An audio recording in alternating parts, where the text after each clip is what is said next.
Assalamu alaikum warahmatullahi wabarakatuh. Okay, so previously we have talked about what is DevOps. In this video, we are going to discuss about DevOps roadmap and some important and most widely used DevOps tools. Before we start discussing about tools and roadmap, let's first discuss about the software development process and what is actually DevOps.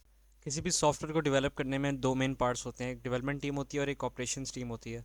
अब जो development team होती है उसका काम होता है application को develop करना, एप्लीकेशन को टेस्ट करना, उसके अंदर फ्रेमवर्क्स इस्तेमाल करना और डिफरेंट कॉम्बिनेशन लैंग्वेजेस इस्तेमाल करना और उसके अंदर डिफरेंट फंक्शनलिटी ऐड करना। और जो ऑपरेशंस टीम होती है उसका बेसिकली काम ये होता है कि वो एप्लीकेशन को कहीं डिप्लॉय करती है, बिकॉज अगर एप्लीकेशन डेवलप हो रही है तो उसने कहीं ना कहीं तो डिप्लॉय होना ही है ताकि यूज़र्स को एक्सेस कर सकें। ऑपरेशंस टीम का काम होता है एप्लीकेशन के सर्वर्स को मेंटेन रखना, डिफरेंट चीज़ों को ऑटोमेट करना, बैकअप्स वगैरह बनाना और पाइपलाइंस वगैरह बना के काम को ऑटोमेट करना। और a DevOps engineer is a link between this two. अब एक डेवॉप्स इंजीनियर डेवलपर के साथ कोलैब करके काम को मेंटेन करता है और हम as a DevOps engineer operation sector में काम करते हैं। अब एक डेवॉप्स इंजीनियर की क्या रिस्पॉन्सिबिलिटीज़ होती हैं? सबसे पहले तो एक डेवॉप्स इंजीनियर एप्लीकेशन डेवलप नहीं करता, बट एटलीस्ट एक डेवॉप्स इंजीनियर को ये पता होना चाहिए कि डेवलपर्स काम किस तरह करते हैं, एप्लीकेशन को किस तरह डिफरेंट सर्विसेज के साथ कॉन्फ़िगर किया गया है इसके बारे में नॉलेज होनी चाहिए। किस तरह वो एक इंफ्रास्ट्रक्चर को, क्लाउड इंफ्रास्ट्रक्चर या किसी भी ओएस का इंफ्रास्ट्रक्चर, उसको किस तरह डिप्लॉय कर सकता है, सर्वर्स को किस तरह सेटअप करेगा, प्री रिक्विजिट्स उसमें किस तरह सेटअप करेगा, किस तरह फुल CI/CD पाइपलाइंस को डिप्लॉय करेगा, किस तरह उनमें क्या स्टेजेस आनी चाहिए। और इसमें काफ़ी ज़्यादा और रिस्पॉन्सिबिलिटीज़ होती हैं और काफ़ी ज़्यादा काम होते हैं। बिफोर लर्निंग डेवऑप्स टूल्स कुछ ऐसे प्री रिक्विजिट्स हैं जिनको पढ़ना ज़रूरी है, जिनके बारे में आइडिया होना बहुत ज़रूरी है, बिकॉज ये प्री रिक्विजिट्स बहुत इंपॉर्टेंट है। अगर ये बेसिक बेसिस आप इनको इग्नोर कर देंगे तो कल को आपको मसला होगा और फिर से आपको पढ़नी तो ही पड़ेंगी। तो बेहतर है कि इसको पहले से स्टार्ट से पहले इनसे शुरू कर लिया जाए और आगे फिर अपने टूल्स में डाइविंग कर लिया जाए। सबसे पहले आ जाती है Linux. Many servers around the world are based on Linux, तो आपको लिनक्स को यूज़ करना आना चाहिए। और काफ़ी लोगों को ये लगता है कि लिनक्स बहुत कॉम्प्लिकेटेड है, but it's that's not the case. Linux is not complicated और लिनक्स को इस्तेमाल करना बहुत आसान है। आपको बेसिक लिनक्स की नॉलेज चाहिए कि व्हाट इज़ लिनक्स है क्या चीज़।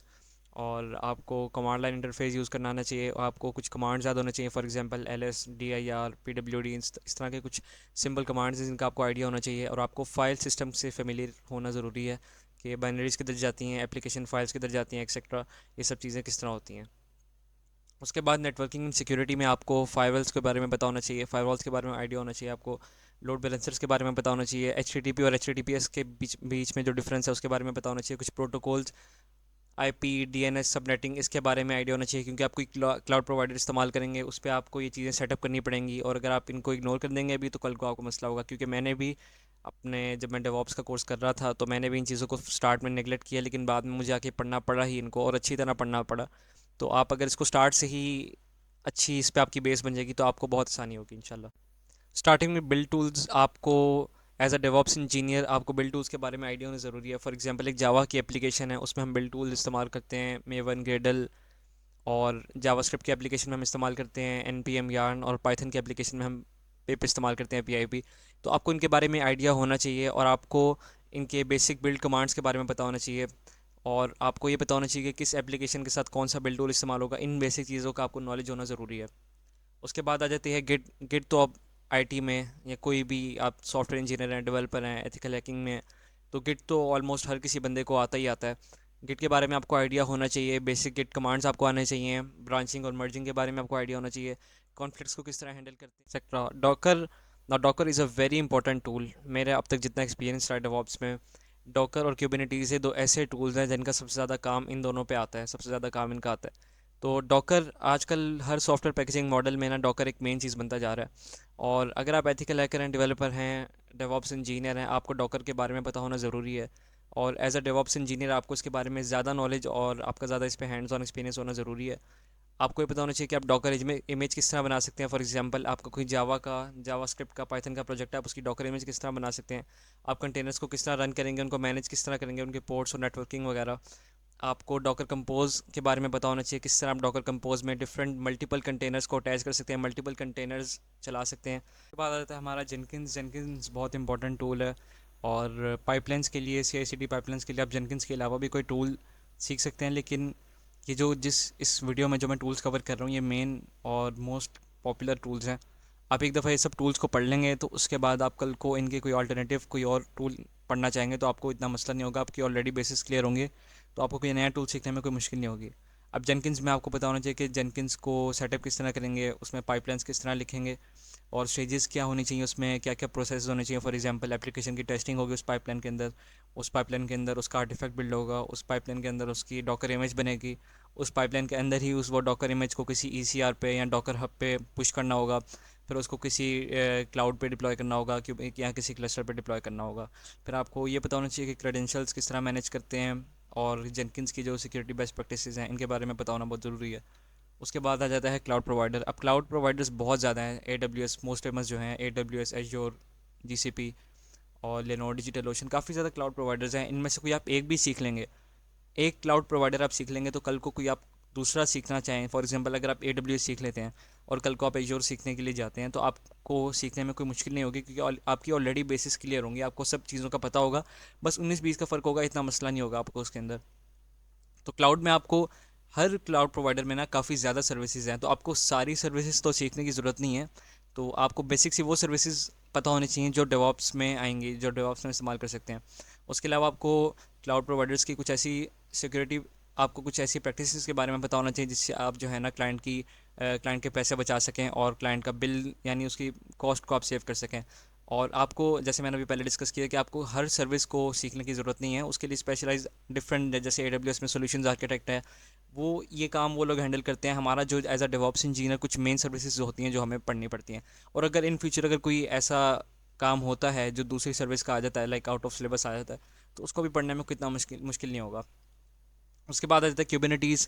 नाउ लेट्स से कि आपकी एक एप्लीकेशन है जो कि डॉकर कंटेनर में चल रही है। अब अगर एक एप्लीकेशन और सिंगल कंटेनर है तो आपको मसला नहीं होगा, या अगर 2-3 है तो भी आप डॉकर कंपोज इस्तेमाल कर सकते हैं। पर फॉर एग्जांपल आपका कोई माइक्रो सर्विसेज आर्किटेक्चर डिप्लॉयड है, या आपके कोई बहुत थाउजेंड्स ऑफ कंटेनर्स चल रहे हैं, तो उसको मैनेज करने के लिए हम इस्तेमाल करते हैं क्यूबरनेटीज़ को। तो आपको पॉड्स के बारे में पढ़ना पड़ेगा, डिप्लॉयमेंट्स के बारे में पढ़ना पड़ेगा, सीक्रेट्स और कॉन्फ़िग मैप्स क्या होते हैं और ये क्यों इस्तेमाल होते हैं। वॉल्यूम्स के बारे में आपको पता होना चाहिए, किस तरह वॉल्यूम को अटैच कर सकते हैं। आपको हेल्म चार्ट्स के बारे में बताना ज़रूरी है। माइक्रो सर्विसेज के बारे में आपको आइडिया होना ज़रूरी है, और माइक्रो सर्विसेज आर्किटेक्चर किस तरह डिप्लॉय कर सकते हैं। इन चीज़ों के बारे में, ये बेसिक सी चीज़ें हैं जिनके बारे में आपको आइडिया होना बहुत ज़रूरी है। उसके बाद आ जाता है हमारे पास Prometheus. Prometheus is a monitoring tool. For example आपके, जैसे मैंने अभी डिस्कस किया, कम्युनिटीज़ में आपके फॉर एग्जांपल काफ़ी ज़्यादा कंटेनर चल रहे हैं। अब उन सबको आप एक एक को तो नहीं आप मॉनिटर कर सकते, तो इसके लिए हम एक मॉनिटरिंग टूल इस्तेमाल कर सकते हैं। प्रोमीथियस के अलावा ग्राफाना और भी काफ़ी ज़्यादा टूल हैं। तो इससे होगा ये कि आप जो है अपने सर्वर, अपने क्लस्टर, अपने पॉड्स, अपने इनके बारे में जो है ना आप मॉनिटर कर सकते हैं यूजिंग दिस टूल।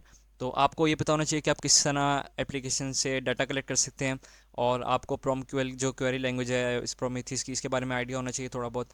और आपको ये सेटअप पता होना चाहिए कि आप किस तरह रूल्स को सेटअप करेंगे प्रोमीथियस में, और किस तरह आप अलर्ट्स को सेटअप कर सकते हैं। फॉर एग्जांपल आपका कोई पॉट डाउन होता है, या आपका कोई कुछ भी मसला होता है क्लस्टर के अंदर, तो किस तरह आपको कोई ईमेल आ जाए, या जैसे स्लैक पे कुछ आपको ईमेल आ जाए, ये आपको अलर्ट सेटअप करने होंगे। उसके बाद आता है टेराफॉर्म। नॉट से कि आपके हर एप्लीकेशन को डेवलप करने का जो इन्वायरमेंट होता है ना, उसमें कुछ 3 इन्वायरमेंट्स होते हैं। डेवलपमेंट होता है, स्टेजिंग होती है, और प्रोडक्शन होती है। अब लेट्स से कि आप इन तीनों इन्वायरमेंट को खुद अगर मैन्युअली डिलीट और मैन्युअली डिप्लॉय करें तो इसमें बहुत टाइम लग जाएगा, क्योंकि हर इन्वायरमेंट में बहुत ज़्यादा सर्विसेज जो है ना इंक्लूड होती हैं। तो इसके लिए हम इस्तेमाल करते हैं टेराफॉर्म को। होता यह है कि टेराफॉर्म के थ्रू आप एक कमांड से पूरा इन्वायरमेंट डिप्लॉय कर सकते हैं, और एक ही कमांड से पूरा इन्वायरमेंट आप जो है ना डिलीट कर सकते हैं, without you manually deleting each service one by one. इससे बहुत आपका टाइम ज़ाया हो सकता है, इसलिए हम टेराफॉर्म इस्तेमाल करते हैं। आपको पता होना चाहिए कि आप किस तरह जो है टेराफॉर्म का कोड लिख सकते हैं, और उसमें किस तरह आप जो है ना प्रोवाइडर्स को इस्तेमाल कर सकते हैं।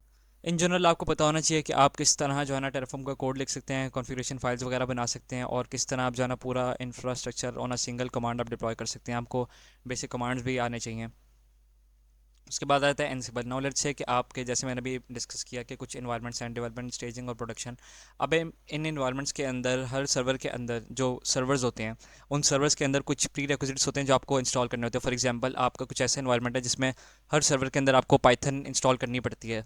तो अब आप अगर मैन्युअली एक एक सर्वर के अंदर ऐसे सर्च करके जाएँ, ऐसे सर्च यानी आप सर्वर को एक्सेस कर सकें, मैं इन जनरल बता रहा हूँ आपको, तो अगर आप ऐसे करने लगेंगे तो आपका बहुत टाइम ज़ाया हो जाएगा। इसके लिए आप एनसिबल को इस्तेमाल करते हैं। एनसिबल के अंदर आप अपने सर्वर्स की आईपी को और उनकी आपस में सिक्योरिटी मैनेज करवा देते हैं।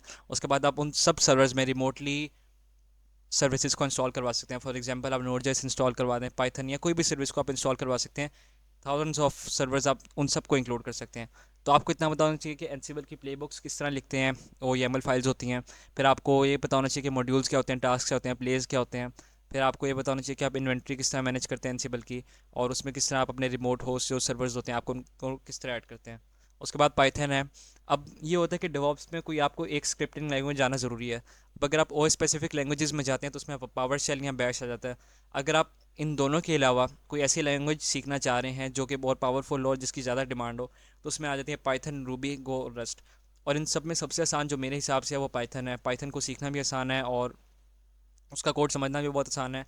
और इसमें बहुत बहुत ज़्यादा लाइब्रेरीज़ हैं, बहुत इसमें आप आसानी से काम कर सकते हैं। और अगर न्यू है प्रोग्रामिंग में तो पाइथन आपके लिए सबसे ज़्यादा आसान हो सकती है। तो आई सजेस्ट यू कि आप जाके ये पाइथन सीख लें। तो आपको सिंटेक्स के बारे में आइडिया होना चाहिए, कोड किस तरह लिखते हैं, लाइब्रेरीज़ किस तरह होती हैं, मैनेज करते हैं लाइब्रेरीज़ को किस तरह इस्तेमाल करते हैं, और बेसिक सेफ कोड के बारे में आपको कुछ आइडिया होना चाहिए। So this is it. इंशाल्लाह I am planning to launch a full course on DevOps, जो कि तकरीबन 11-12 घंटे का होगा ऑलमोस्ट। और उसमें मैं इन सब टूल्स को ब्रीफली डिस्कस करूँ। इन टूल्स के बारे में मैं आपको प्रैक्टिकल जो है इनके बारे में आपको, जैसे फॉर एग्जांपल पाइथन की स्क्रिप्ट्स लिखेंगे, टेराफॉर्म का उसमें कोड लिखेंगे, इंफ्रास्ट्रक्चर्स डिप्लॉय करेंगे, और एनसिबल को भी इस्तेमाल करेंगे। और इन सब यानी हर टूल को मैं प्रैक्टिकली आपको इस्तेमाल करके दिखा सकूँ, इसका मेरा इंशाल्लाह इरादा है।